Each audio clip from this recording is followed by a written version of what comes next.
صاد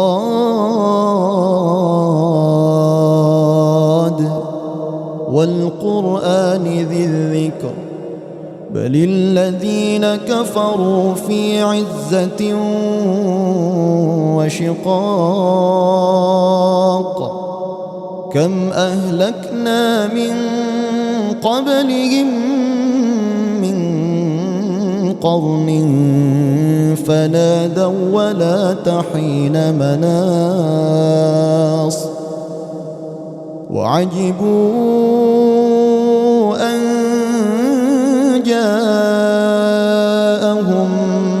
منذر منهم وقال الكافرون هذا ساحر كذاب أجعل الآلهة إلها واحدا إن هذا لشيء عجاب وانطلق الملأ منهم أن امشوا واصبروا على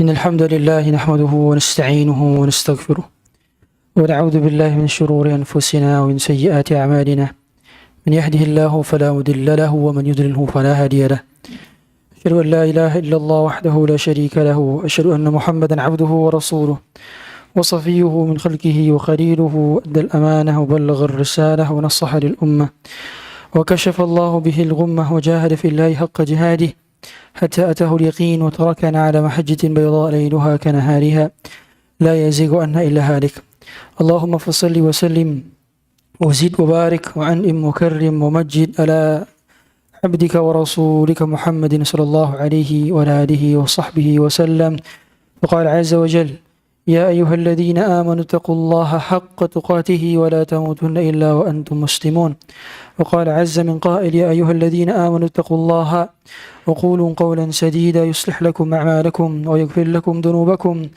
ومن يطع الله ورسوله فقد فاز فوزا عظيما أما بعد فإن أصدق الحديث كتاب الله وخير الهدى هدى محمد صلى الله عليه وسلم وشر الأمور محدثاتها وكل محدثة في دين الله بدعة وكل بدعة ضلالة وكل ضلالة في النار اللهم إنا نسألك علما نافعا ونعوذ بك من علم لا ينفع اللهم أصلح ولاة أمورنا وأصلح بلادنا وبلدنا إندونيسيا هذا وجميع بلاد المسلمين عامة.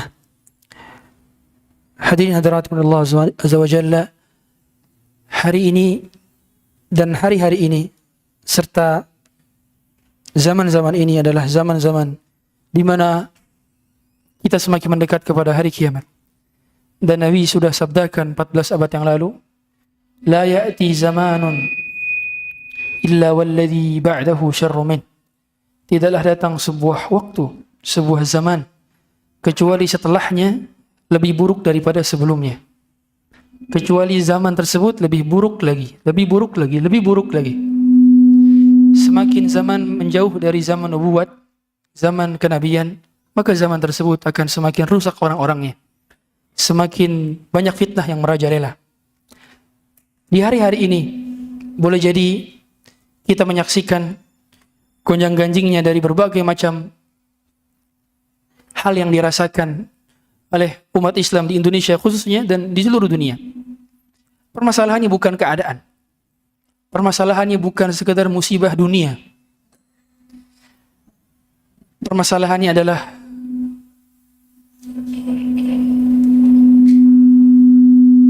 banyak musibah agama yang tidak kita ratapi dan tangisi. Bukankah Nabi SAW yang meminta perlindungan?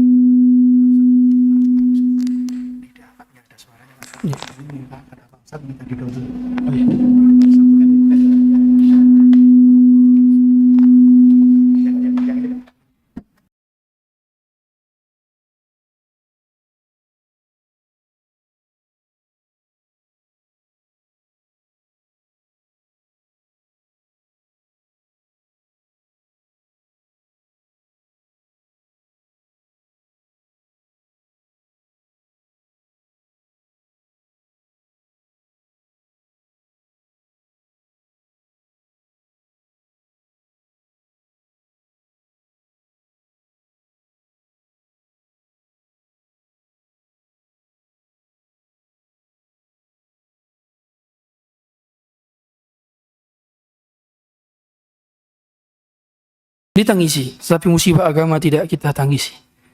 Musibah dunia kita ratapi, tapi musibah agama tidak kita ratapi. Musibah dunia kita posting, kita viralkan, tapi musibah agama jarang sekali yang kita viralkan, jarang sekali yang kita sebarkan. Padahal Rasulullah SAW mengatakan dalam doanya, "Wala taj'alid dunya akbar hammina wala mablagha ilmina." Dan juga Nabi SAW mengatakan, "Wala taj'al musibatana fi dinina."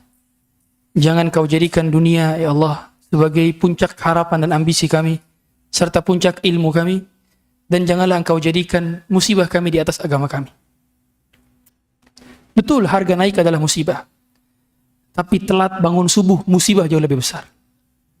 Betul, dolar yang terus meningkat adalah musibah, tapi matinya hati, tidak lagi menangis akan dosa adalah musibah yang jauh lebih besar.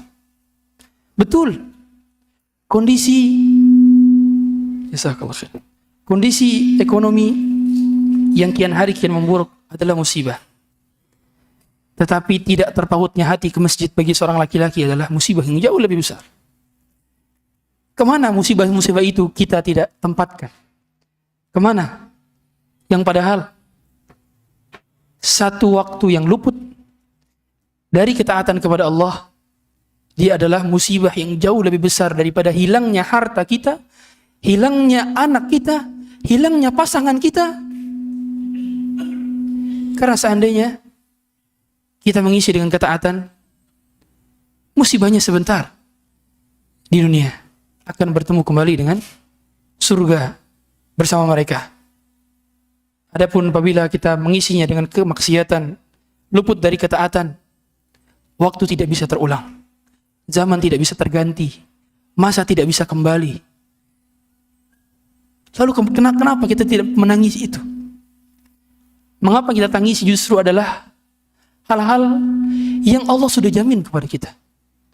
Bukankah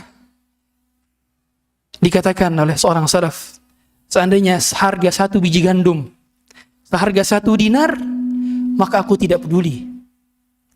Mengapa?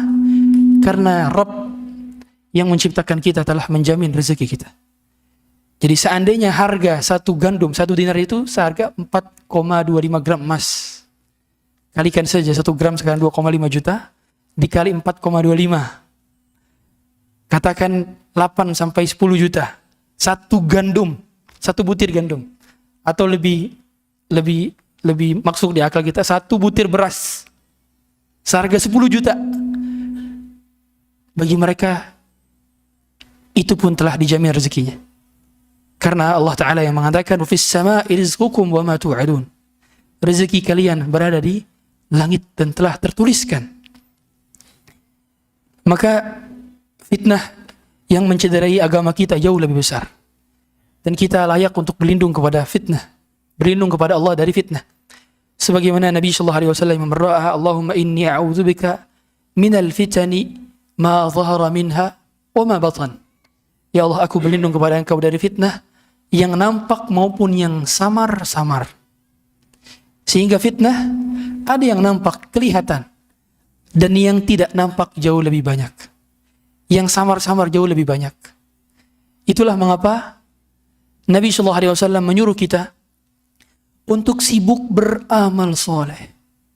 Di zaman yang penuh dengan fitnah, satu cara yang konkret, bukan dengan membahas fitnahnya, bukan dengan mencari-cari fitnahnya, bukan dengan ngikutin terus berita up to date, headline dibaca, repost sana sini, atau bahkan ikut berkomentar, ikut berkecimplung, yang padahal kita tidak pernah punya sertifikasi di bidang politik apapun, kita tidak pernah mengikuti kuliah politik apapun, boleh jadi kita tidak pernah membaca Ahkam Sultaniyah karya Imam Mawardi, kita belum pernah mengerti bagaimana bab jinayat seutuhnya dalam pembahasan fikih. Banyak yang belum kita pelajari, tapi semua berlagak mengerti di hadapan yang sedang terjadi. Yang padahal hal demikian, apabila kita menyibukkan dengan beribadah, bukan berarti kita tidak sama sekali mengetahui hal yang terjadi, tapi jangan sampai membuat kita justru malah lalai dari beribadah. Nabi sallallahu alaihi wasallam mengatakan, jawab sallallahu alaihi wasallam. Jangan sampai kita dikatakan bakhil nanti. Karena Nabi sallallahu alaihi wasallam yang mengatakan bahwa orang yang disebutkan namaku di hadapannya itu sebagai orang yang bakhil. Jadi jawab sallallahu alaihi wasallam. Dan beliau mengatakan, badiru bil a'mali fitanan qaqita'il lailil muzlim. Segeralah kalian beramal, segeralah kalian menjemput amal, segeralah kalian berlomba-lomba dalam beramal, segeralah kalian menyegerakan untuk beramal. Segeralah. Badiru bil a'mal fitanan, sebelum fitnah itu datang. Sehingga cara untuk membentengi dari fitnah adalah dengan menyibukkan diri dengan beramal. Dan cara membuat fitnah itu tidak datang kepada kita dan kita tidak menoleh kepadanya adalah dengan menyibukkan dengan beramal saleh. Dan kita tahu amal saleh atau ibadah, apa definisinya? Definisinya bukan hanya salat, puasa, zakat, haji, umrah, bukan hanya itu, tapi ismun jami'un likulli ma yuhibbuhu Allah wa yarda min al-aqwal wal af'al al-zahirah wal batinah. Segala hal yang bersifat universal. Ibadah itu adalah segala hal yang bersifat universal atau segala hal universal yang Allah cintai dan Allah ridhoi dari perbuatan maupun perkataan yang nampak maupun yang tidak nampak. Ibadah.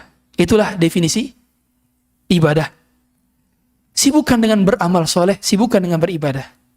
Sebelum fitnah itu datang, kaqita'il lailil mudlim, seperti potongan malam yang sangat pekat dan gelap.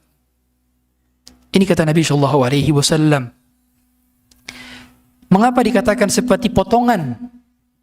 Kaqita'il. Karena kata para ulama, sepotong-sepotong itu menunjukkan berangsur-angsurnya datang fitnah itu.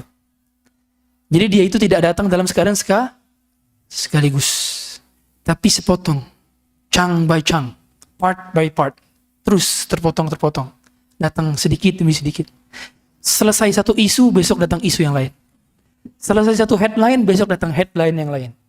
Selesai berita satu trending topic di Facebook, di X, di Thread, di Instagram, di TikTok, di Reels, besok ganti Reels yang lain. Sepotong demi sepotong. Dan dinamakan lail. Kenapa Nabi menyebutnya sepotong malam yang gelap? Saking samarnya, saking pekatnya, saking gelapnya, alias orang tidak sadar sedang berkecimpung dalam kubangan fitnah, dan dia tidak sadar sedang menikmati bangkai daging saudaranya sendiri, dan dia tidak sadar sedang menikmati hidangan fitnah. Dia nggak sadar. Sama seperti orang lagi makan tapi di tempat yang gelap. Dia tidak sadar apa yang dia ambil, dia tidak sadar apa yang dia comot. Dia baru sadar ketika dirinya dinyalakan lampunya, plak, baru tahu ternyata dia habis makan bangkai, ternyata dia habis makan hasil dari hal yang kotor, disebabkan karena fitnah itu gelap. Oleh karenanya Rasulullah SAW menyebutkan dalam satu hadis, satakunu fitan, akan datang kepada kalian fitnah. Nabi menyebutnya dengan fitan, berarti dia banyak. Nabi tidak menyebut satakunu fitnatun, tapi Nabi menyebutnya satakunu fitan. Berarti fitnah yang akan datang selalu banyak, tapi modelnya berangsur-angsur, sedikit demi sedikit, datang sedikit demi sedikit. Dan Nabi SAW mengatakan, al-qa'id khairum minal qa'im. Orang yang duduk lebih baik daripada orang yang berdiri. Wal qa'id khairum minal mashi. Dan orang yang berdiri lebih baik daripada orang yang berjalan. Wal mashi khairum minas sa'i. Dan orang yang berjalan lebih baik daripada orang yang berlari menujunya. Kemudian Nabi SAW mengatakan, man tasyarrafa laha tastashrifuh. Siapa yang berdiri mengintip fitnah tersebut, dia berdiri, maka fitnah tersebut akan mengintipnya jauh lebih besar untuk menyergapnya, menyantapnya. Kata Ali bin Rajab Al-Hambali rahimahullah ta'ala, ketika menjelaskan hadis ini, maksudnya apa? Orang yang duduk lebih baik daripada orang yang berdiri. Orang yang berdiri lebih baik daripada orang yang berjalan. Orang yang berjalan lebih baik daripada orang yang berlari. Kata beliau, ini tingkatan orang ketika merespon munculnya fitnah. Duduk itu maksudnya dia tidak sama sekali mau melihat, alias dia sama sekali tidak mau tahu dan tidak mau cari tahu. Dia sama sekali fokus dengan apa yang dia kerjakan dari ibadah-ibadahnya, karya-karyanya, amal solehnya, perbaikan terhadap dirinya, perbaikan kepada keluarganya, perbaikan kepada sekitarnya. Yang bisa dilakukan, yang sudah itu ijma, tidak ada samar-samar. Kebaikan-kebaikan itu sudah ijma, tidak ada samar-samar. Tapi urusan-urusan politik, urusan-urusan besar, urusan-urusan yang layak untuk disandarkan kepada ulil amri dan layak untuk disandarkan kepada para ulama, dia tidak ikut berkomentar, dia cukup menyerahkan, dan kalau sudah ada nukilan, dia mengamalkan isinya, selesai. Dia tidak terlalu menggubris itu. Maka orang ini dinamakan qa'id, dia duduk. Dia begitu datang fitnah, dia enggak berdiri. Adapun orang yang berdiri, maksudnya adalah orang yang sudah mulai ke grab attention-nya. Sudah ngelirik lihat. Dia ngelihat doang. Tapi dia akhirnya, makanya orang yang tidak melihat lebih baik daripada yang melihat. Karena berdiri berarti dia sudah paying attention. Sudah mulai punya perhatian. Ngelihat, oh, tahu saja itu cobaan. Sekedar tahu fitnah. Dan orang yang berdiri masih lebih baik dibandingkan orang yang berjalan. Berjalan sudah apa? Dia sudah mulai buka linknya. Dia sudah mulai lihat komentarnya. Dia sudah mulai bahkan nge-share. Masih. Orang yang jalan. Orang yang sudah mulai ikut campur meskipun sedikit demi sedikit. Sedikit doang ikut campurnya.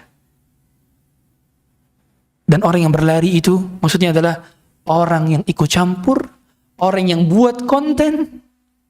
Jadi dalam konteks kontennya negatif tentunya. Kontennya tidak menyelesaikan masalah dan kontennya justru tidak dilandasi atas ilmu dan basirah. Sekedar komen, sekedar ikut campur, padahal dia nggak paham apa maksudnya. Dan lihat poinnya, man tasyarrafa laha tastashrifu. Siapa yang memberikan perhatian kepada fitnah tersebut. Tasyarraf itu maksudnya adalah dia berdiri untuk memberikan perhatian. Maka si fitnah ini akan datang dalam keadaan berlari menujunya. Itulah kenapa Nabi SAW menyebutkan man sami'a bid-dajjal falyan'an. Siapa yang dengar bahwa Dajjal telah keluar, maka berlindung dirilah dia. Maka berpalinglah dia. Bukan nanya, mana sih Dajjal pengen ketemu? Gimana sih wajahnya, penasaran? Coba lihatlah, kali aja punya akun Instagram. Kali aja udah buat akun thread. Lihat aja, gak follow, lihat doang. Itu sudah menyelisihi hadits Rasulullah SAW. Berarti dia tidak falyan'an. Dia tidak menghindar berarti. Dia malah cari tahu. Ini yang datang bukan Dajjal, baru Abu Janda.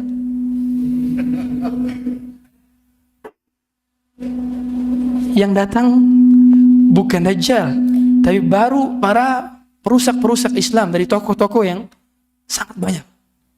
Dari tokoh liberalnya, tokoh pergerakan yang banyak mencederai umat Islam, dan banyak lagi yang merusak dari tubuh umat Islam. Berbaju Ahlus Sunnah wal Jamaah, tapi dia tidak sebagaimana Ahlus Sunnah wal Jamaah dalam menyikapi kebijakan pemimpin, dalam menyikapi kebijakan pemerintah, dalam menyikapi gejolak politik. Berarti tidak falyan'an. Berarti poinnya ketika fitnah itu datang, ini ini adalah saat dan momen yang tepat untuk kita beribadah. Karena ibadah di tengah-tengah fitnah, di tengah gonjang-ganjing, di tengah situasi yang kacau balau. Apa pahalanya? Pahalanya adalah hijrah menuju Rasulullah SAW. Pahalanya seperti pahala muhajirin. Kata Nabi SAW, al-ibadatu fil harji kahijratin ilayya. Beribadah di musim fitnah seperti berhijrah menujuku. Berhijrah menuju Rasulullah SAW. Berhijrah bertemu Rasulullah SAW. Bayangkan hadirin. Kenapa kok sampai dianalogikan dan disetarakan dengan pahalanya muhajirin? Kita tahu muhajirin adalah orang-orang yang bahkan lebih utama daripada orang Ansar. Kenapa? Pertama, muhajirin disebutkan namanya lebih dahulu daripada orang Ansar. Kedua, orang muhajir itu meninggalkan kampung halamannya, meninggalkan anak dan istrinya yang tidak ikut berhijrah, meninggalkan aset rumahnya. Kita tahu, meninggalkan rumah dan tahu bahwa rumah itu tidak bisa kita tempati lagi untuk selamanya, itu berat sekali. Kalau meninggalkan rumah untuk safar, kita tahu sertifikatnya masih punya kita. Aset-aset tertulisnya masih punya kita di dalamnya, propertinya. Itu masih tenang kita ninggalin rumah. Ini dalam keadaan rumah kita terrampas, alias sudah ganti nama pemilik beserta seluruh aset di dalamnya. Itu muhajir, seperti itu. Telah berpindah kepada orang lain. Bahkan istri-istri kita boleh jadi dinikahi oleh laki-laki lain yang kafir. Itu para sahabat seperti yang dirasakan. Seperti Abdullah bin Auf sebelumnya sudah punya istri di Mekah. Makanya beliau menikah lagi di Madinah karena tidak ikut istrinya bersamanya ke Madinah. Dan banyak sahabat yang demikian, yang keluarganya tidak ikut serta karena keluarganya kafir. Dan bayangkan bagaimana perasaan Anda meninggalkan pasangan Anda yang tidak ikut bersama Anda, ternyata dinikahi oleh orang lain. Sangat berat. Belum lagi ketika Anda berada di kota yang baru, suasana yang baru, Anda nol aset, nggak punya aset apapun. Seperti Abdurrahman bin Auf tadi yang kita sampaikan, apa yang beliau bawa? Hanya baju yang berada di tubuhnya. Gak bawa apa-apa. Dan itu para sahabat demikian. Ratusan para sahabat demikian melakukan. Tapi mengapa mereka mendapat kenikmatan? Apa harga yang mereka harus bayar? Itu semua adalah untuk membeli satu hal. Membeli apa? Untuk bisa bertetangga dengan Rasulullah SAW. Untuk bisa melihat wajah Rasulullah setiap hari SAW. Untuk bisa mendengarkan nasihat Rasulullah setiap hari. Ada yang mereka perlu bayar. Mereka perlu bayar dengan nyawa mereka. Mereka perlu bayar dengan keluarga mereka. Mereka perlu bayar dengan aset mereka. Hanya untuk bisa bertetangga dengan Nabi SAW. Ini bukan sekedar pindah majelis taklim. Ini tentang pengorbanan. Dan itulah yang Rasulullah SAW ajarkan kepada para sahabat, bahwa lingkungan itu mahal, gak ada yang murah. Itulah mengapa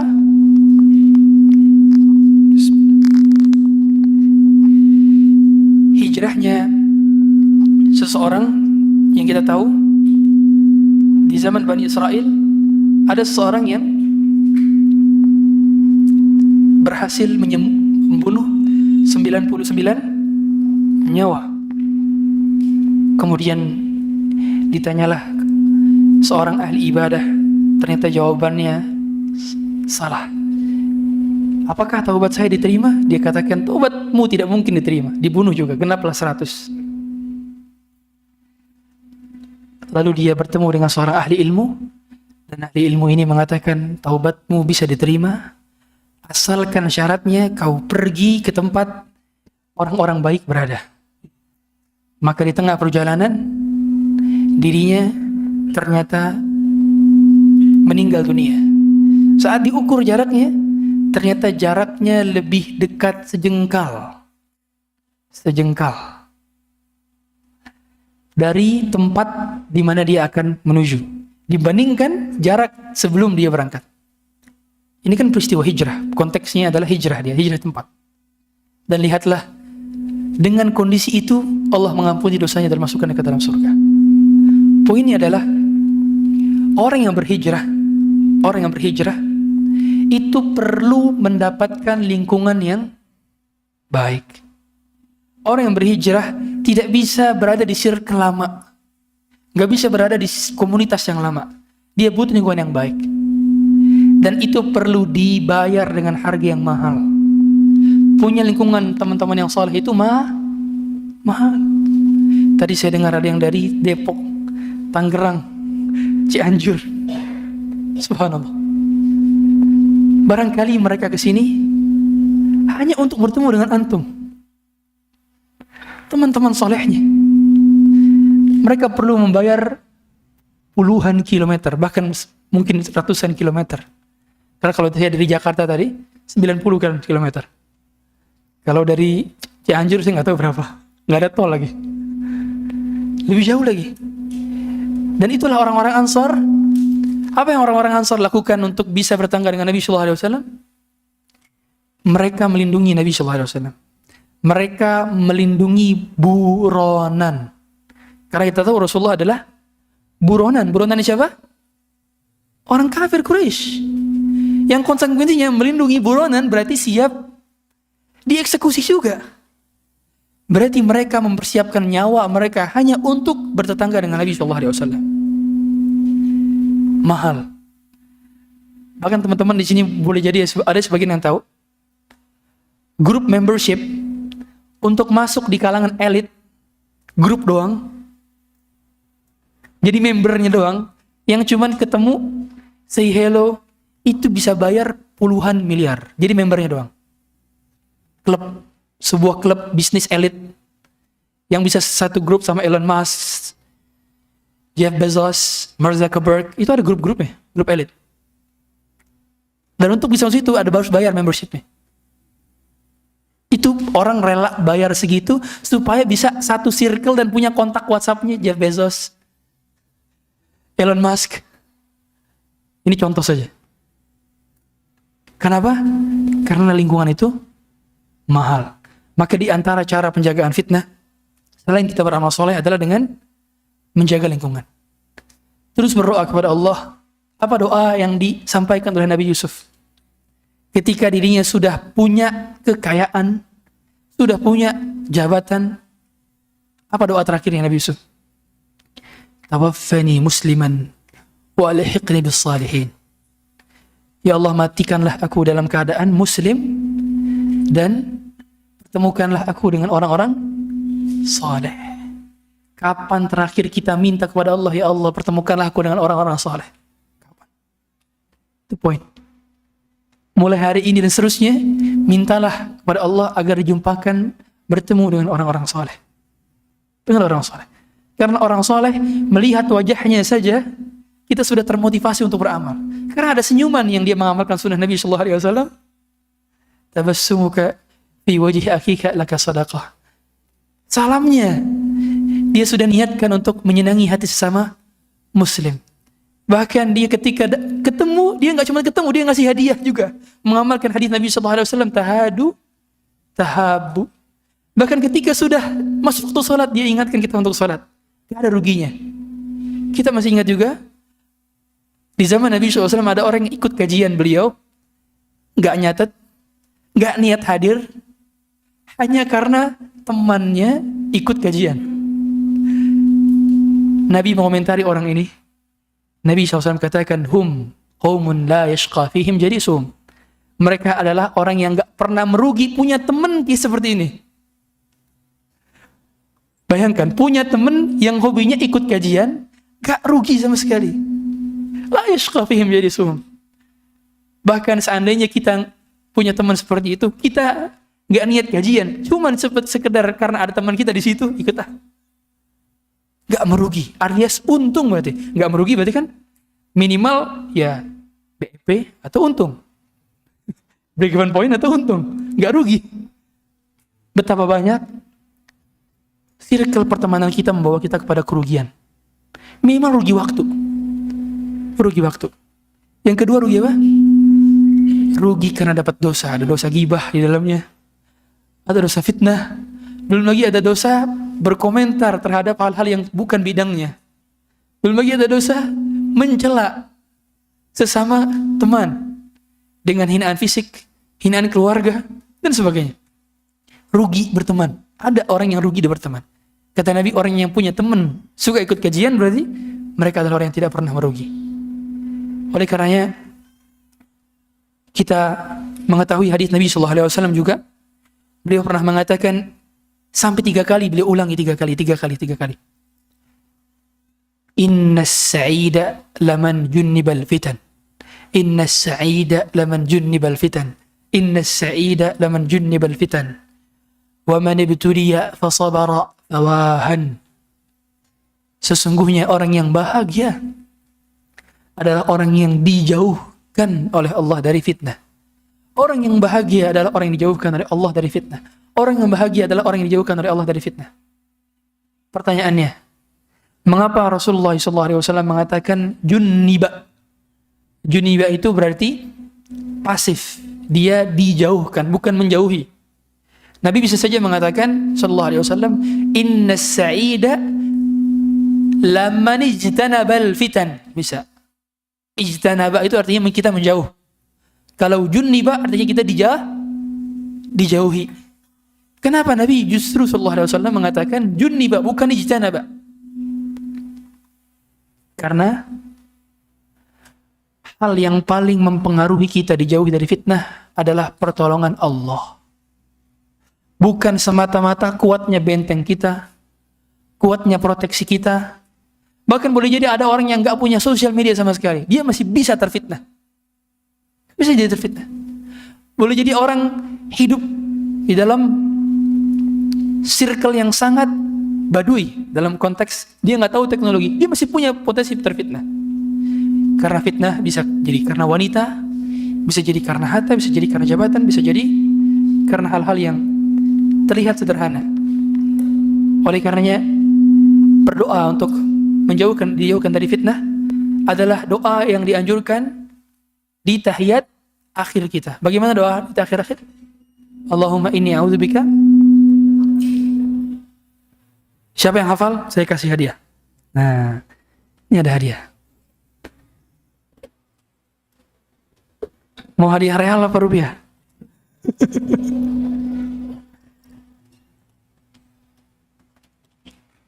Siapa yang bisa? Silakan.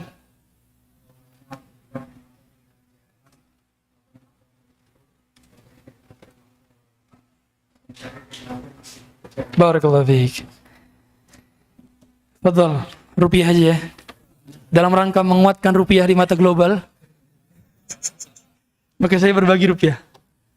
Supaya tersebarnya antum belinya pakai rupiah. Kalau antum saya kasih real, antum mengeluarkan nilai mata uang rupiah, berarti. Makanya di antara cara penguatan mata uang kita adalah dengan buy Indonesia and sell sell mata uang lain, gitu ya. Saya punya real karena saya mau kembali lagi. Dan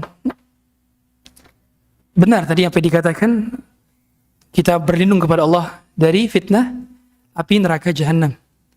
Kemudian fitnah kubur, kemudian fitnah dajjal, dan yang terakhir adalah fitnah kehidupan dan kematian, dan fitnah dajjal yang terakhir. Lihatlah, kita diperintahkan atau dianjurkan untuk berdoa di tahiyat terakhir, yang mana posisi paling mustajabnya seorang hamba dalam sholat selain sujud adalah tahiyat akhir. Doa mustajab semua. Itu doa-doa terbaik kalau Anda perhatikan, ya muqallibal qulub tsabbit qalbi ala dinik wa ta'atik. Kemudian Allahumma inni a'udzubika min adzabi jahannam fitnatil qubur, fitnatil mahya wal fitnatil masiihid dajjal. Itu semua adalah doa-doa terbaik, dan yang paling puncaknya adalah fitnah Dajjal. Karena kata Nabi SAW, tidak ada satu ciptaan dari Allah yang keturunan anak Adam min khalqi Adam akbar minad Dajjal. Tidak ada satu fitnah yang dilahirkan dari anak Adam kecuali lebih besar daripada, tidak ada yang lebih besar daripada fitnah Dajjal. Dan fitnah Dajjal sejatinya itu bisa kita jaga dengan menghafal 10 ayat pertama surah Al-Kahfi atau 10 ayat terakhir surah Al-Kahfi. Sebagaimana kata Nabi SAW, man hafidha 10 ayatin min surat Al-Kahfi usima minad Dajjal. Dalam hadis yang lain, man hafidha 10 awakhir min surat Al-Kahfi usima minad Dajjal. Siapa yang menghafal? Sebagian ulama menyampaikan, mengapa surah Al-Kahfi yang dikatakan sebagai penjaga daripada fitnah Dajjal? Coba Anda perhatikan. Isi daripada surah Al-Kahfi itu tentang 4 fitnah. Ada 4 fitnah di dalam surah Al-Kahfi. Karena ada 4 kisah di dalam surah Al-Kahfi. Kisah apa aja yang berada di surah Al-Kahfi? Kisah 2 pemilik kebun. Kemudian kisah apa lagi? Kisah Zulkarnain, tapi yang terakhir tuh sebenarnya, paling terakhir. Kisah Nabi Musa dan Khidir, dan kisah 7 pemuda yang Allah tidurkan di gua. Ada 4 kisah dalam surah Al-Kahfi, 4 topik besar. Dan kalau kita perhatikan, masing-masing adalah fitnah tersendiri. Fitnah 2 pemilik kebun adalah fitnah harta. Fitnah Nabi Musa dan Nabi Khidir adalah fitnah ilmu. Fitnah 7 pemuda Ashabul Kahfi adalah fitnah akidah atau fitnah tauhid, fitnah keyakinan, fitnah mayoritas. Dan fitnah Zulkarnain adalah fitnah kekuasaan. Dan ini semua para ulama mengatakan, siapa yang selamat dari fitnah ini maka akan selamat dari fitnah Dajjal. Karena Dajjal membawa 4 fitnah besar. Naruhu jannah wa jannatuhu nar. Surganya adalah neraka dan nerakanya adalah surga. Dajjal juga bisa menurunkan hujan dari langit, menghidupkan orang yang mati. Itu fitnah yang terkumpul dengan 4 fitnah ini. Dan mengapa kita diminta berlindung dari fitnah yang 4 ini? Karena tidak ada manusia pun yang berhasil selamat kecuali dengan meminta pertolongan kepada Allah. Alias kita tidak akan bisa stay safe kalau ngandalin diri kita. Jadi defaultnya manusia itu, sebagaimana Allah katakan dalam surah An-Nisa, wa khuliqal insanu dha'ifa. Manusia itu diciptakan lemah. Kata Syekh Sa'di, maksud daripada diciptakan lemah adalah dha'ful iman, lemah imannya. Jadi sudah pasti lemah imannya. Jadi jangan pernah sok kuat. Kita akan terus lemah imannya. Maksudnya konteks kita tidak akan bisa punya penguatan iman secara default. Iman hanya bisa kuat dengan pertolongan Allah. Asalnya iman kita lemah. Dha'ful iradah, kata Imam Sa'di, lemahnya tekad, lemahnya kemauan. Jadi hukum asal manusia itu adalah malas. Jadi kalau kita malas, itulah default kita emang. Alias kalau semangat, berarti itu sifat tambahan yang Allah karuniakan. Bukan sifat asal semangat. Sifat asalnya adalah lemah, malas. Kemudian yang ketiga adalah dha'fus sabr. Lemah sabar. Sabarnya lemah. Manusia itu suka buru-buru. Makanya Allah katakan dengan ajula. Manusia itu sifatnya adalah terburu-buru. Suka pengen cepat-cepat selesai. Suka pengen cepat-cepat kelar. Makanya kata Nabi SAW, wala manibtuliya fasabara fawahan. Siapa yang diuji dengan fitnah, diuji. Dia enggak cari-cari fitnah, tapi diuji dengan fitnah. Diuji. Dan dia bersabar, fawahan. Maka sungguh beruntung dia. Alangkah bahagianya dia. Alangkah bahagianya dia. Fawahan. Berarti orang yang diuji dengan fitnah dan dia bersabar. Bersabar bukan hanya diam dalam konteks ini. Bersabar maksudnya adalah bersabarnya menghadapinya dengan ketaatan. Bersabar juga menghadapi dengan ridha. dan bersabar yang menghadapi dengan syukur, sebagaimana dijelaskan tadi oleh Ustaz Zudi. Dan semua ini daripada rangkaian fitnah, ada hal yang paling banyak membuat orang terjatuh ke dalam fitnah, atau kebanyakan umat Islam terjatuh ke dalam fitnah ini. Fitnah itu adalah fitnah harta. Fitnah harta. Sebagaimana kata Nabi SAW, likulli ummatin fitnah. Setiap umat itu punya porsi fitnahnya masing-masing. Punya bagian fitnahnya masing-masing. Wa awwalu fitnati Bani Israil kanat fin nisa. Adapun fitnah pertama Bani Israel adalah fitnahnya perempuan. Dan fitnah umatku, kata Nabi SAW, adalah fitnah harta. Wa fitnatu ummati al-mal. Itulah yang membuat 70 sahabat mati syahid ketika perang Uhud. Itulah yang membuat Nabi SAW tidak takut kepada kemiskinannya para sahabat. Ketika Sa'ad bin Ubadah baru pulang dari Bahrain, hasil menjemput zakat dari sana, harta yang dibawa belum dimasukkan ke dalam rekening, belum ada rekening. Harta zakat belum ada basnas, belum ada laz, belum ada baitul mal yang proper. Hanya baru ada pengumpul zakatnya, amilnya. Dan salah satu amil ya para sahabat adalah Sa'ad bin Ubadah atau juga sahabat-sahabat lain. Beliau datang kemudian membawa hamparan harta di hadapan para sahabat di Masjid Nabawi. Bukan Sa'ad bin Ubadah, Abu Ubaidah bin Jarrah. Abu Ubaidah bin Jarrah. Karena Abu Ubaidah bin Jarrah diberi gelar oleh Nabi SAW adalah aminu hadhil ummah. Orang yang paling amanah di umat ini adalah Abu Ubaidah bin Jarrah. Dan beliau menghamparkan harta itu. Bayangkan, menghamparkan harta di hadapan para sahabat yang sholat saja itu nunggu baju kering kadang-kadang.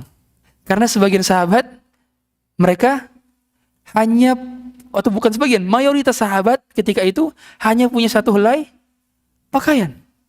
Ketika ada seorang sahabat yang bertanya kepada Nabi SAW, dia baru masuk Islam. Ya Rasulullah, as-sahhatis salah bi thawbin wahid? Apakah sah salat dengan satu helai pakaian? Maka Rasulullah malah balik bertanya, awalikullikum thawban? Memangnya kalian ada yang punya dua helai pakaian? Saking sedikitnya yang punya dua helai pakaian. Itulah mengapa Mus'ab bin Umair meninggalnya dalam keadaan kain kafannya ketika ditarik ke kepalanya, kedua kakinya tersingkap.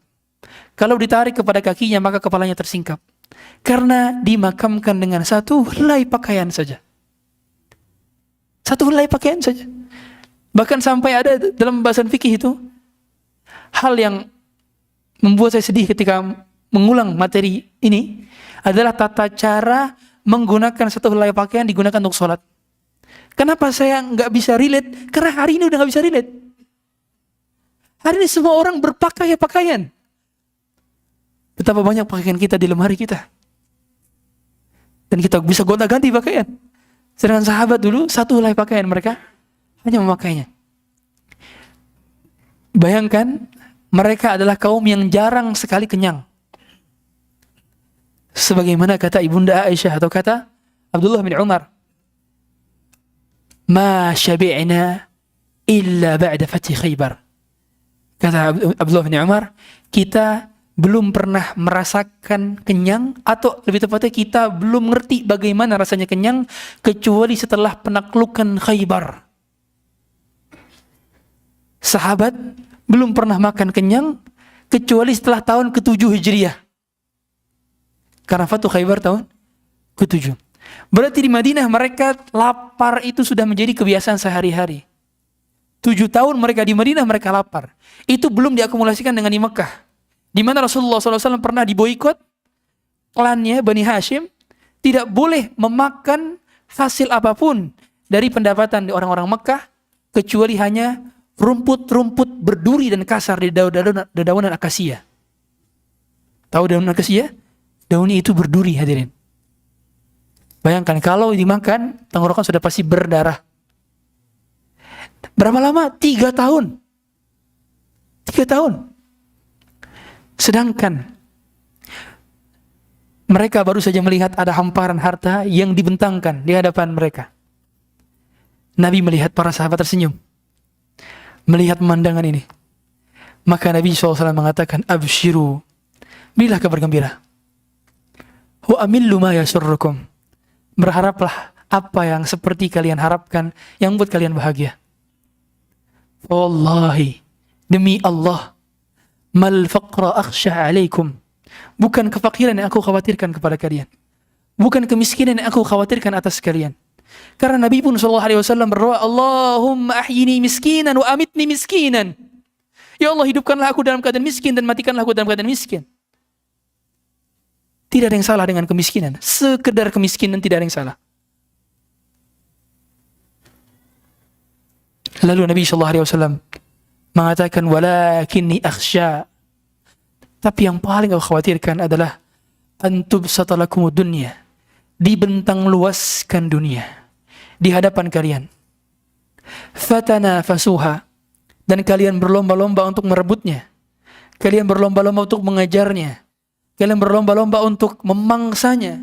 Fatanafasuha kama tanafasu fiha, sebagaimana orang-orang sebelum kalian memangsa, mencari, mengutamakan dunia itu. Fatuhlikakum kama ahlakathum, maka kalian menjadi binasa sebagaimana mereka dahulu pernah binasa. Sehingga apa yang dikhawatirkan hari ini adalah dibentangkan dunia di hadapan kita. Itulah mengapa dijadikan jangan sampai dunia sebagai obsesi utama kita. Bukan berarti tidak mencari dunia, tetapi obsesi hatinya jangan sampai menjadi prioritas utama kepada dunia. Karena siapa yang mencari dunia, dia belum tentu dapat. Kalaupun dapat, tidak banyak. Kalaupun banyak, tidak lama. Kalaupun lama, tidak selamanya. Tapi siapa yang mencari akhirat? Akhirat sudah pasti dapat, dan dunia pun pasti ikut juga.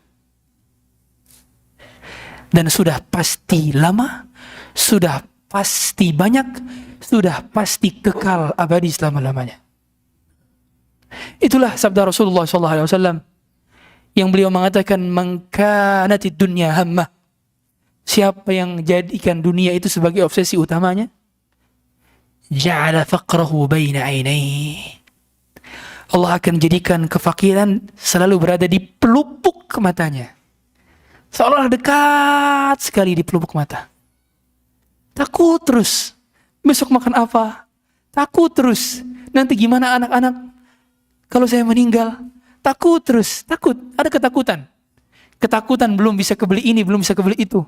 Ketakutan belum bisa beli rumah, belum bisa beli mobil, belum bisa beli motor. Ada ketakutan. Wa farraqa lahu syamlah, urusannya dicerai-beraikan. Istrinya bermasalah, sering ada miskomunikasi. Pekerjaannya selalu ada trouble. Jadi karena dia terlibat dalam fraudnya, atau bahkan dia terlibat dalam drama-drama di kantornya, atau anak-anaknya menjadi korban pembulian, atau justru menjadi pelaku pembulian di sekolah. Dihancurkan, dicerai-beraikan urusannya. Gak selesai-selesai.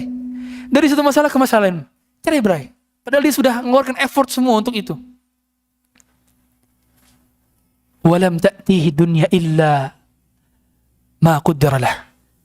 Tidak datang ke dunia kepadanya kecuali yang ditakdirkan untuknya saja. Sesuai kadarnya. Artinya kalau Anda menerima hasil harta dari korupsi, hasil harta daripada sogokan gratifikasi, hasil harta daripada nota kosong, hasil harta daripada tender yang sudah di markup, hasil harta daripada suap, menyuap, under table transaction, apapun itu namanya, maka sama saja jumlah dan nominalnya apabila kita menerimanya dari jalur yang halal. Dan lihatlah sabda Nabi SAW, man kanatil akhiratu hammah, siapa yang menjadikan akhirat sebagai puncak obsesinya, puncak keinginannya, tujuan serta cita-cita, puncak harapannya, ja'alallahu ghinahu fi qalbi, Allah akan buat rasa cukup di dalam hatinya. Allah akan buat dia merasa kaya. Sehingga kaya itu bukan di angka, tapi kaya itu dirasa. Buktinya Nabi menyatakan ghinahu fi qalbih. Kayanya pada hatinya. Jadi yang merasakan kaya itu bukan rekening, yang merasakan kaya itu bukan tangan, yang merasakan kaya itu adalah hati. Boleh jadi ada orang yang punya berbagai macam fasilitas dunia, dia pernah mencoba hotel bintang paling mewah, pernah mencoba kendaraan paling megah, pernah mencicipi makanan paling mahal, pernah menduduki penthouse yang paling mahal di kota-kota besar, tapi dia tidak mendapatkan rasa kaya di hatinya. Tapi boleh jadi ada tetangganya sebelah, atau teman SD-nya, teman SMP-nya, teman SMA-nya, teman kuliahnya, teman kantornya. Boleh jadi dia punya hutang yang mendesak. Boleh jadi dia punya problem dalam hal ekonomi. Boleh jadi dia kendaraannya kendaraan tahun 90-an. Boleh jadi rumahnya adalah rumah ngontrak. Boleh jadi dia tidak punya tabungan, perhiasan, dan darurat, sama sekali tidak punya. Tapi dia adalah merasa orang yang paling kaya di dalam kehidupannya. Karena kaya tentang rasa. Ja'alallahu ghinahu fi qalbih. Wa jama'a lahu syamlah. Dan akan dijadikan urusan-urusannya itu diurusin oleh Allah. Kapan terakhir kita berdoa, ya Allah, saya punya banyak urusan, selesaikanlah urusan saya, Allah. Betapa banyak urusan-urusan kita tidak selesai dengan akal kita, nggak selesai. Betapa banyak pekerjaan kantor kita, pekerjaan proyek di luar rumah kita, masalah istri kita, masalah anak kita, masalah di luar, itu banyak yang selesai di luar kendali kita. Sama sekali tanpa campur tangan kita, Allah yang selesaikan. Baik sadar maupun tidak sadar. Karena boleh jadi kita telah memprioritaskan akhirat sebagai obsesi utama. Jadi kalau ingin diselesaikan urusannya, jadikan akhirat sebagai prioritas utama dan obsesi utama. Wa atathu dunya wa hiya raghimah. Dan dunia akan ditarik menujunya dalam keadaan terpaksa dan hina. Dunia akan datang kepadanya mengemis-ngemis. Itulah mengapa yang dianggap penting dalam hidup adalah yang ditunggu. Siapa kita tunggu itu adalah dianggap penting. Kalau kita ke dokter, pertanyaannya, lebih sering kita nunggu dokter datang atau dokter yang nunggu pasien datang? Ketika sudah janjian. Pasien nunggu dokter. Kalau atau lebih tepatnya ketemu orang penting, ketemu presiden, perdana menteri, ketemu menteri, itu kita nunggu jadwal ketemunya. Tunggu jadwal. Ada antriannya. Oh, nggak bisa nih, padat, kata manajernya atau kata ajudannya, nggak bisa, tunggu. Yang dianggap penting itu yang disuruh, yang menunggu itu tidak lebih penting daripada yang ditunggu. Kaidahnya kan gitu. Kalau kita menjadikan dunia itu nunggu kita, kitalah yang lebih penting daripada itu, dunia. Berarti poinnya, kita anggap akhirat lebih penting, nanti dunia akan ngikut, dia akan nungguin kita, dia akan terus ngejar-ngejar kita. Karena dia tunggu kamu, saya mau utamakan yang ini. Kalau kita fokus kepada kualitas sholat kita, kualitas sedekah kita, kualitas birrul walidain kita, kualitas ihsan kita kepada pasangan kita, kualitas tarbiyah kita kepada anak-anak kita, kualitas zikir kita, zikir pagi petang kita, dan kualitas amal soleh berupa hadirin di kajian, mencatatnya, menghafalnya, memurojaahnya, dan mengamalkan isinya. Itu kita fokus ke situ. Kalau dunia sudah kita buat nunggu, dia akan yang mengejar, berlari menuju kita. Dan itu adalah perkataan seorang yang tidak pernah berdusta seumur hidupnya. Rasulullah SAW. Perkataan yang sudah dijamin oleh Allah, ma yantiqu anil hawa, in huwa illa wahyu yuha. Tidak mungkin dirinya berkata dan mengucapkan satu kosakata pun hasil dari hawa nafsunya, kecuali itu adalah wahyu yang diwahyukan kepadanya. Allamahu syadidul quwa, yang diajarkan oleh malaikat Jibril, makhluk yang perkasa. Hadirin hadirat Allah Azza wa Jalla. Kemudian di antara tanda fitnah ini semakin meludak di akhir zaman adalah yataqarabuz zaman. Yataqarabuz zaman bermakna pendeknya masa atau terasa cepatnya waktu. Dan di antara tanda hari kiamat adalah an yataqarabaz zaman wa yataqarabal aswaq. Pasar itu semakin dekat dan waktu semakin singkat, semakin pendek. Dikit-dikit nggak kerasa, sudah selesai aja. Nggak kerasa, sudah maghrib, nggak kerasa. Semua kita merasakan hal yang sama. Itu pertanda bahwa keberkahan waktunya telah Allah cabut. Dan sebetulnya kalau kita perhatikan, banyaknya perasaan waktu seperti sudah merasa cepat, itu karena terlalu banyaknya informasi yang masuk ke dalam kepala.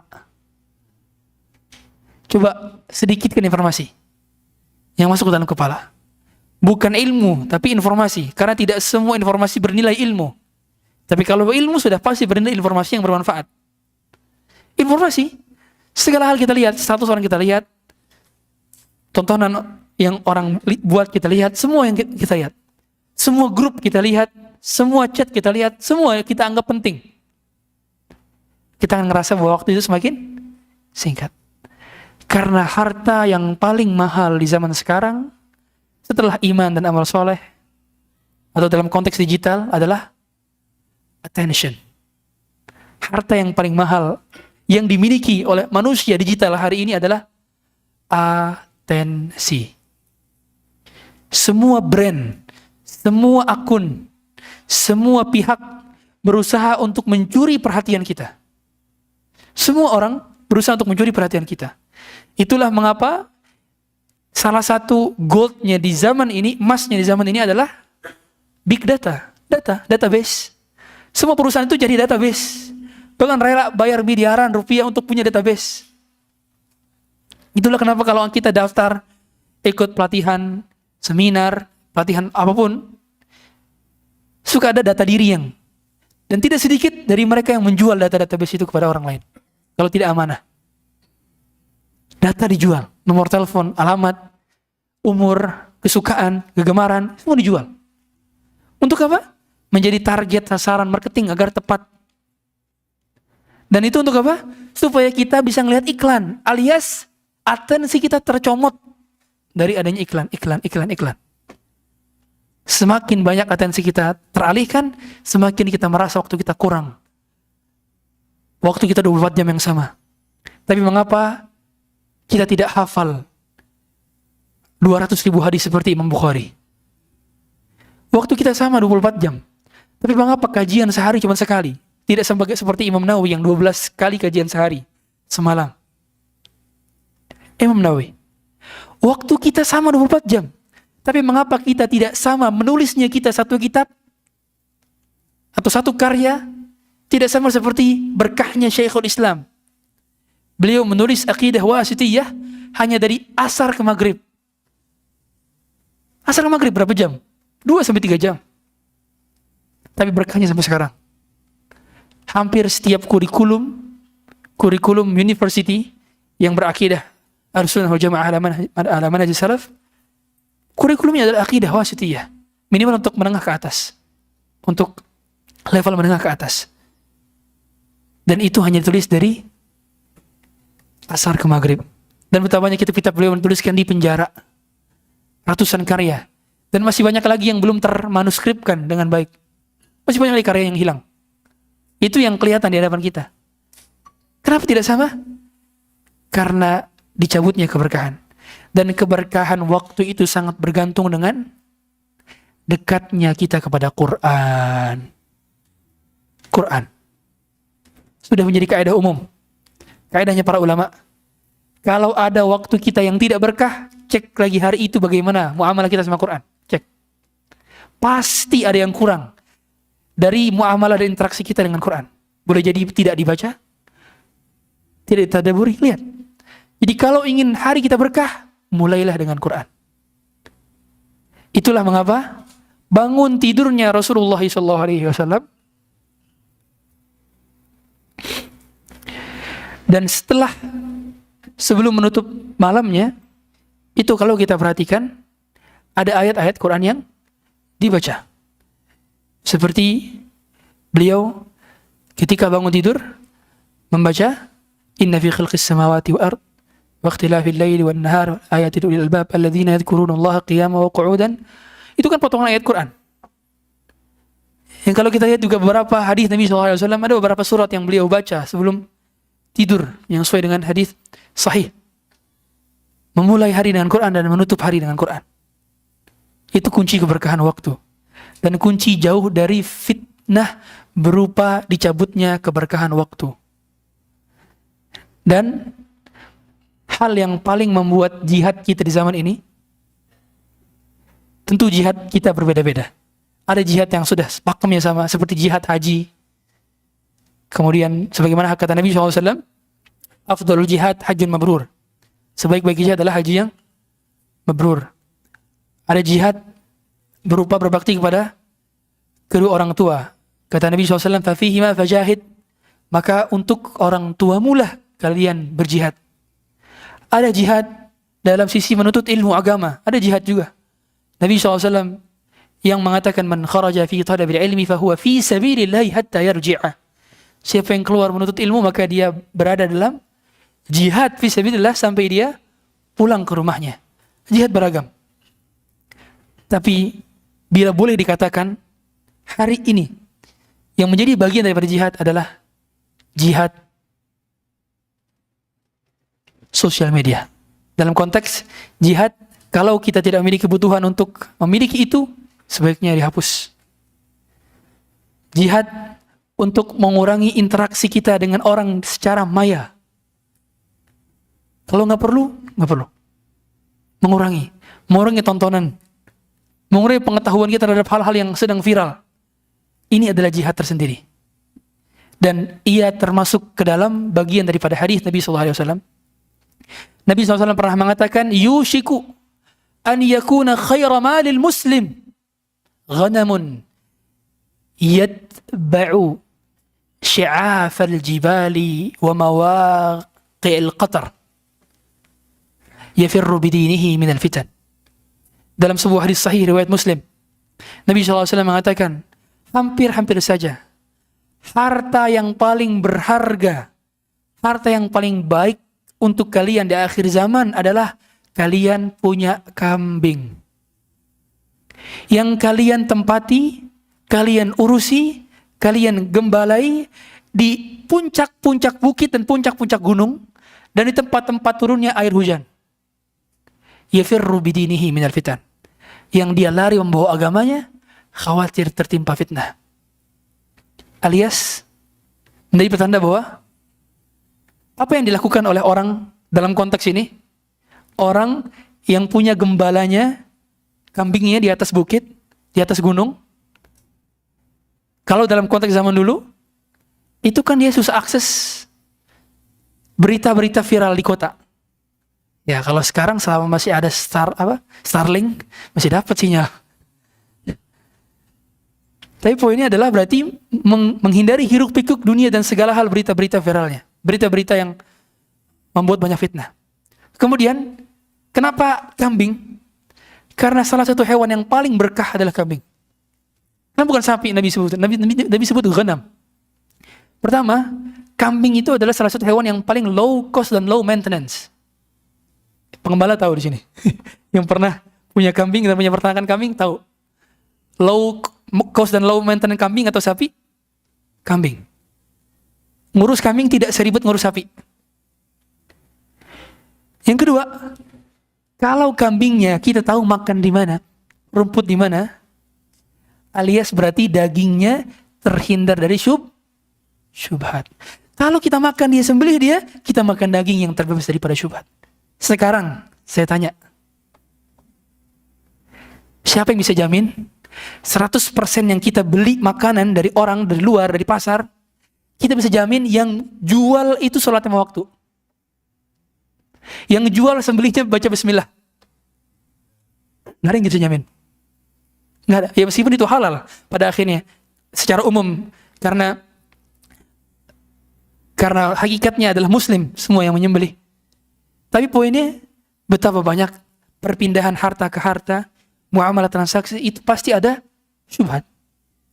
Kita nggak bisa menjamin rantai sebelum itu kemana. Tapi kalau kambing yang kita gembalai di atas bukit, kita tahu dia makan rumput yang mana, rumputnya halal. Kita tahu daging yang kita makan, daging yang halal. Bumbunya kita petik, cabenya kita tanam.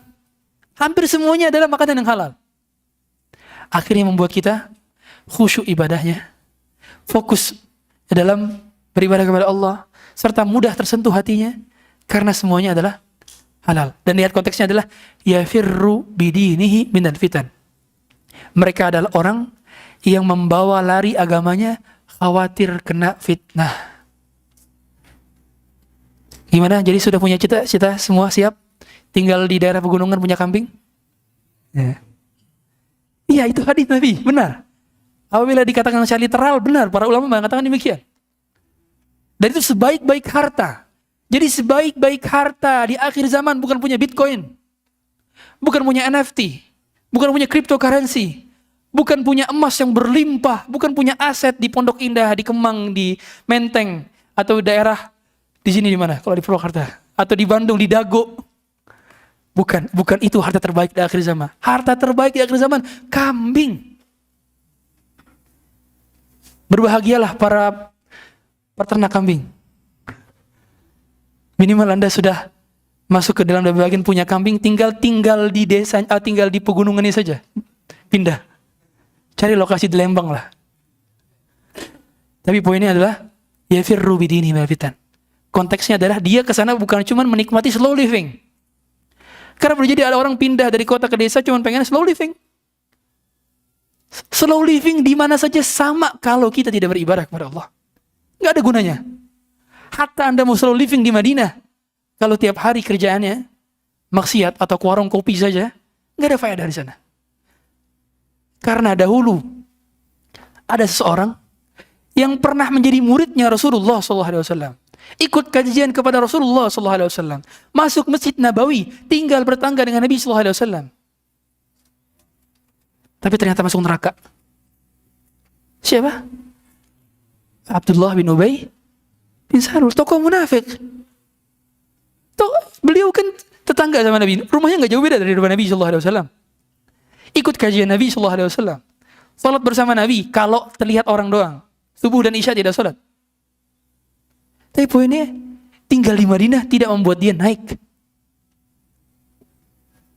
Karena salah niat dalam menuntut ilmu, sekaligus dia tidak mendapatkan taufik di tempat yang diberkahi. Itulah mengapa dengan ilmu kita bisa tinggikan derajatnya dan bisa direndahkan derajatnya oleh Allah karena salah niatnya. Wa yanqusul amal, dan di antara tanda menjelang hari kiamat adalah berkurangnya orang yang beramal soleh. Wa yulqisyuh, membuat orang banyak lebih pelit, lebih kikir.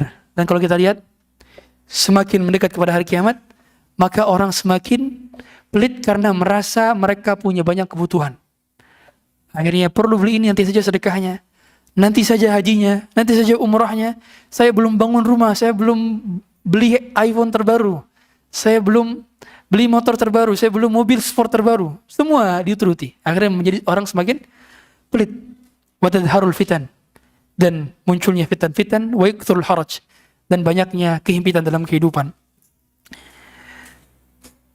Dan semua hal ini pada akhirnya membuat kita sadar bahwa kita harus sering-sering berdoa kepada Allah Azza wa Jalla untuk melindungi kita daripada fitnah. Apalagi fitnah yang semakin melebar hari ini adalah fitnah, yakni liwat, fitnah LGBT semakin banyak di setiap kota-kota. Subhanallah, Allah musta'an. Dan fitnah-fitnah ya perzinahan, kemudian fitnah syahwat, syubhat. Karena fitnah tidak jauh-jauh dari fitnah syahwat dan fitnah syubhat. Maka para syabab, saya nasihatkan yang belum menikah di sini, segerakan untuk menikah apabila sudah bertemu dengan kriteria yang sudah Allah gariskan. Dan fitnah syahwat setengahnya adalah dengan menikah, dan setengahnya lagi adalah dengan belajar agama. Makanya kata Nabi SAW, man tazawwaja faqad istakmala nisfa dinih. Siapa yang menikah maka sempurna setengah agamanya. Falyattaqillaha fi nisfil baqi. Maka hendaknya dia bertakwa di setengah sisanya. Apa setengah sisanya? belajar agama. Makanya kata Ibnu Jauzi, kenikmatan dunia itu ada pada dua hal. Menikah dan belajar agama. Ini kenikmatan dunia beliau bilang. Karena kenikmatan fisik yang paling puncak adalah menikah, dan kenikmatan akal yang paling puncak adalah mendapatkan taufik untuk belajar agama. Dan kedua hal ini adalah puncaknya kenikmatan. Baik, sesi tanya jawab, dan kita berharap pertanyaan yang relevan terlebih dahulu. Yang bertanya di sisa waktu kita menjelang zuhur. Kalau tidak ada, saya yang nanya.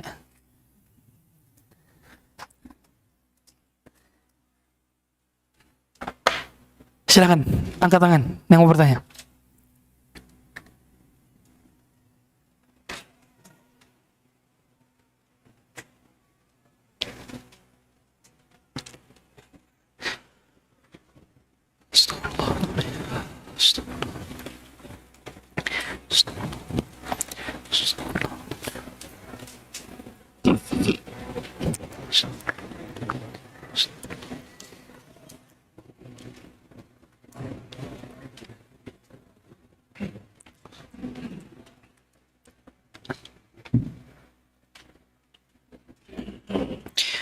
Afwan Ustadz, saya sangat geram dengan program atau kebijakan pemerintah. Pertanyaannya, bolehkah saya ikut mengkritik pemerintah dengan cara yang positif dan mempostingnya di media sosial? Karena bagaimanapun uang yang dipakai oleh pemerintah adalah hasil dari pajak kita semua. Pajak rakyat. Tanda seru 3 kali. Masya Allah, tabarakallah. Kita beragama itu mengikuti dalil. Ini kaidahnya. Dan seluruh kehidupan kita itu sudah diatur oleh dalil. Dari bangun tidur hingga tidur lagi. Dari urusan ke kamar mandi hingga urusan tata negara. Itu diatur.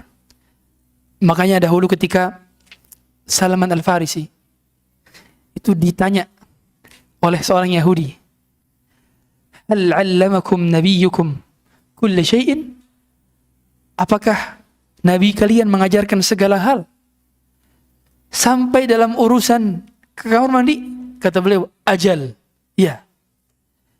Nabi SAW mengajarkan sampai tata cara ke kamar mandi, kita ketika buang air nggak boleh menghadap kiblat. Nahana an nastaqbilal qiblatah wa nastadbirah. Atau kama qala. Ini poinnya, kamar mandi diajarin, ada etikanya, ada adabnya, dan itu ada syariatnya. Apalagi urusan yang besar, urusan kenegaraan, urusan perpolitikan, urusan pemerintahan, itu diatur semua. Ada urusan berkenaan dengan pemerintahnya, ada urusan berkenaan dengan rakyatnya. Karena semua kita ini punya kewajiban dan punya hak. Dan Nabi SAW sudah sampaikan 14 abad yang lalu. Dengan sebuah hadis yang beliau pernah sampaikan, satakunu ba'di atharah. Setelah aku meninggal akan banyak atharah. Apa itu atharah? Atharah maksudnya adalah orang-orang yang mementingkan dirinya sendiri dibandingkan orang lain. Maksudnya adalah kezaliman, fitnah yang banyak terjadi. Kemudian Nabi ditanya, lalu bagaimana kita menyikapinya? Lihat, pertanyaan yang cerdas yang ditunjukkan kepada orang jenius. Pertanyaan orang cerdas itu, dia nanya bagaimana kita ya Rasulullah menghadapi ini. Ini kan poinnya berarti dia bertanya kepada orang yang tepat, bertanya kepada Rasulullah SAW. Ini poinnya berarti kalau ada urusan pelik yang ditanya adalah bagaimana perkataan Rasulullah, bagaimana perkataan Allah dan Rasulnya. Kemudian Nabi SAW mengatakan, kalian lakukan apa yang menjadi kewajiban kalian, dan kalian minta hak kalian kepada Allah di hari kiamat nanti. Jadi poinnya kalau kita sebagai masyarakat, poinnya bukan protes. Poinnya bukan demo. Poinnya bukan mengumbarkan di sosial media. Tapi poinnya adalah menjalani kewajiban kita. Ini bukan kata saya, ini kata Nabi SAW. Ini poin penting.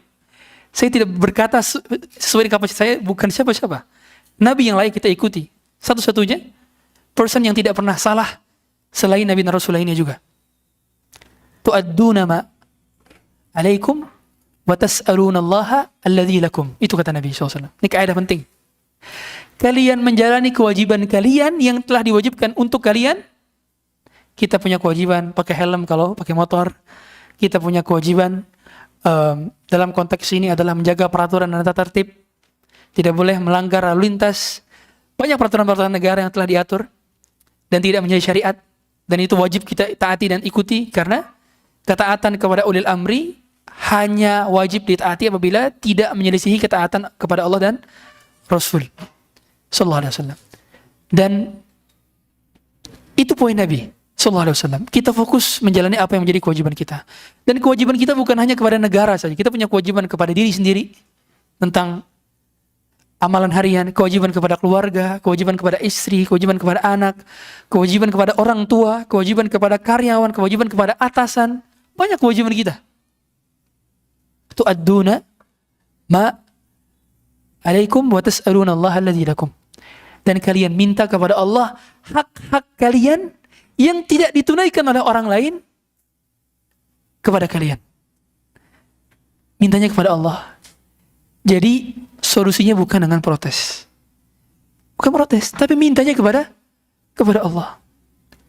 Kemudian Nabi juga menyampaikan dengan hadis yang sama, satakunu ba'di athara. Akan ada di zaman setelahku orang-orang yang mementingkan kepentingannya sendiri, dunianya sendiri. Nabi SAW sampaikan, isbiru, bersabarlah kalian. Panduannya gimana? Sabar. Nabi nggak bilang berontak, demo saja. Enggak. Sampaikan ayo di Twitter. Enggak. Sampaikan di Instagram, di thread. Enggak. Nabi nggak bilang gitu. Nabi bilang isbiru. Lagi-lagi ini yang berkata siapa? Rasulullah SAW. Bukan saya.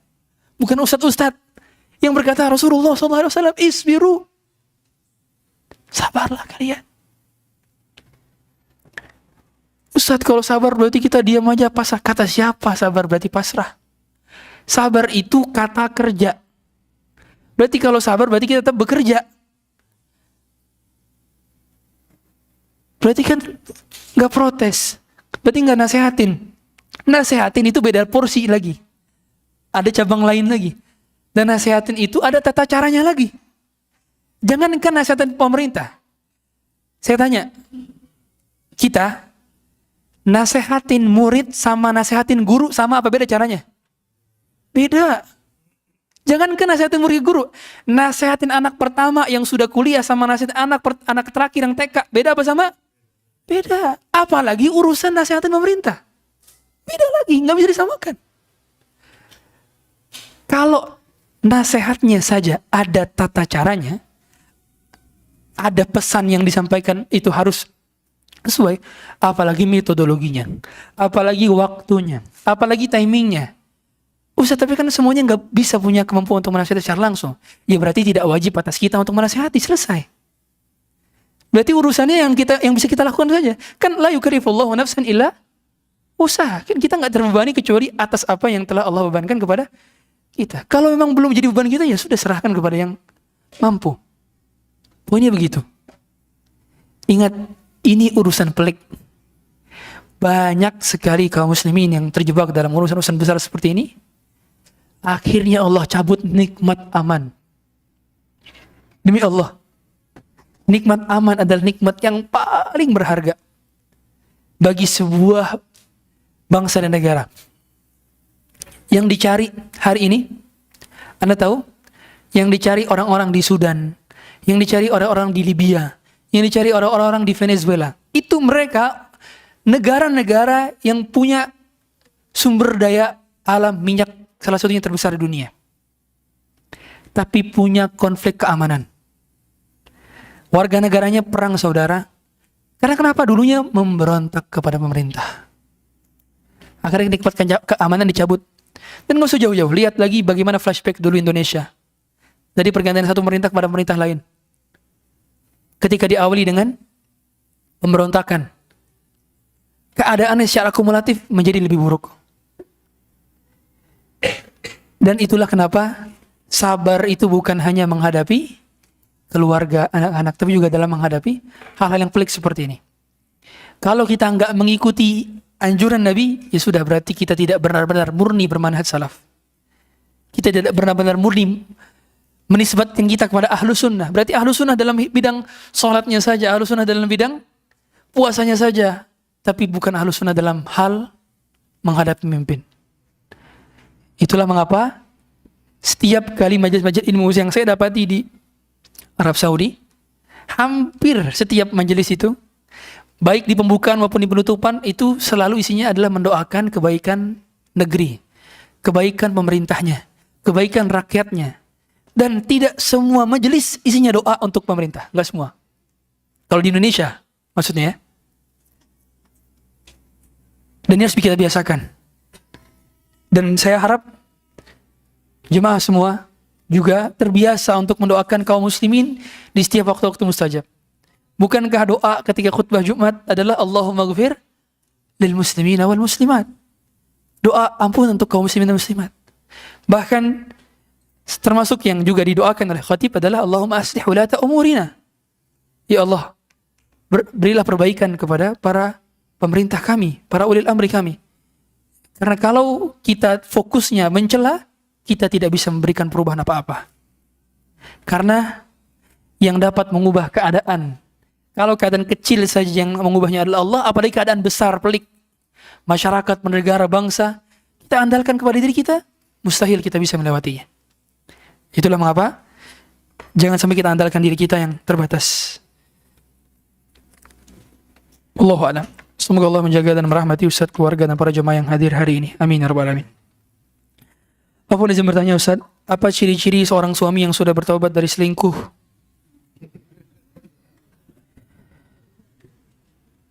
Dan apakah istri boleh meminta keterbukaan atas suami termasuk HP? Karena yang ana takutkan beliau kembali ke perbuatan itu lagi dengan selingkuhannya karena sepertinya masih menyimpan nomornya Ustaz. Ana juga minta nasihat agar menjadi sesoleha yang fokus kepada Allah Azza wa Jalla. Barakallahu fiik atas pertanyaannya. Semoga Allah berikan hidayah kepada kita semua, dan khususnya dalam fitnah lawan jenis. Ini nyata. Fitnah lawan jenis itu enggak pandang bulu. Mau jenggotnya panjang sampai kaki atau jenggotnya pendek karena memang tubuhnya segitu, sama-sama punya peluang dan potensi kena fitnah wanita. Siapa yang enggak getar hadirin? Bagi normal ya, orang normal ya, getar hadirin di hadapan fitnah wanita. Jangankan melihat, boleh jadi ada orang yang terfitnah gara-gara chat akhwat kepada laki-laki yang bukan mahramnya, ditambahi dengan emotikon bunga, itu bisa berbahaya. Apalagi suara yang mendayu-dayu, apalagi paras yang sengaja diperlihatkan kepada yang bukan mahramnya. Ini fitnah. Dan ini nyata. Enggak pandang bulu, baik ustadznya maupun jemaahnya sama-sama punya potensi ini. Maka banyak berlindung kepada Allah Azza wa Jalla. Karena kata Nabi SAW, ma taraktu fitnatan hiya asyaddu 'ala rijali minan nisa. Tidak ada yang aku tinggalkan dari fitnah yang lebih bahaya daripada laki-laki melebihi fitnahnya wanita. 'Ala rijal, bagi laki-laki. Berarti orang yang bukan laki-laki gak pernah merasa ada fitnah ini. Rijal Nabi katakan. Alias kalau orang setengah-setengah, dia gak ngerasain fitnah ini, biasa aja. Tapi rijal, orang yang laki-laki memang akan tahu betapa berat cobaan ini. Bahkan ada sebagian ulama yang mengatakan, saya sudah umur 80 tahun. Mata saya sudah buta. Dan demi Allah, fitnah yang masih saya takuti sampai saat ini adalah fitnah wanita. Bayangkan, 80 tahun. Apalagi yang masih seperti antum ini. Jenggotnya masih hitam, tubuhnya masih kekar, masih bisa naik motor sendiri. Lebih berat lagi cobaannya. Maka mintalah perlindungan kepada Allah terus-terusan untuk menjaga kita. Yang kedua, kita meminta pertolongan kepada Allah Azza wa Jalla di sepertiga malam terakhir. Demi Allah, kalau ada masalah yang belum kita tahajudkan, berarti kita masih menganggap itu sebagai masalah sepele. Demi Allah, saya ulang, kalau ada masalah yang gak kita bawa itu di tahajud untuk merengek kepada Allah, berarti kita masih anggap masalah sepele. Karena kapan lagi Allah turun ke langit dunia kalau bukan ketika di Arafah dan pada saat sepertiga malam terakhir. Yanzilu Rabbuna ila sama'id dunya hina yabqa thulutsai al akhir. Dan Allah mengatakan, man yas'aluni fa'utiya su'lah. Siapa yang minta aku akan berikan. Aku akan kasih solusi. Jadi berdoa kepada Allah. Adapun hal-hal yang lain yang tadi, sebaiknya jangan lampaui batas hal-hal yang tidak kita kuasai. Banyak dunia ini yang enggak kita ketahui. Dan salah satu hal yang membuat kita banyak overthinking adalah karena kita tajassus. Karena kita stalking. Karena kita kepo. Di antara hal yang disampaikan oleh Nabi SAW itu, atau sifat Nabi SAW itu, la yatba'u awrata ghairi. Sebagaimana kata sahabat Ali bin Abi Thalib radhiyallahu ta'ala, atau kama qala, beliau itu tidak senang mencari aib-aib saudaranya. Enggak senang. Jadi aku hanya menghukumi kamu yang zahir. Adapun yang tidak tampak itu urusan kamu dengan Allah. Aku hanya menghukumi yang zahir, selesai. Karena banyak hal-hal yang tidak nampak dan kita hanya diperintahkan untuk menghukumi yang zahir-zahir saja. Karena ilmu saya yang terbatas dan juga kesempatan kita yang terbatas, maka kita mohon kepada Allah ilmu nafi' dan amal saleh. Allahumma inna nas'aluka ilman nafi'an wa na'udzubika min ilmin la yanfa'. Semoga Allah berkahi urusan kita. Allah sembuhkan yang sakit di antara kita. Allah berikan keberkahan atas ilmu kita. Allah perbaiki urusan negeri kita. Allah perbaiki urusan para pemimpin-pemimpin di negara kita.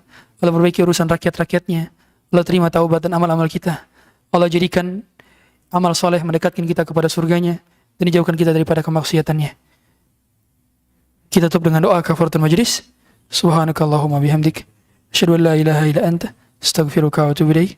Wassallallahu ala nabiyyil ummi wa ala alihi wa sahbihi wa sallam. Assalamualaikum warahmatullahi wabarakatuh.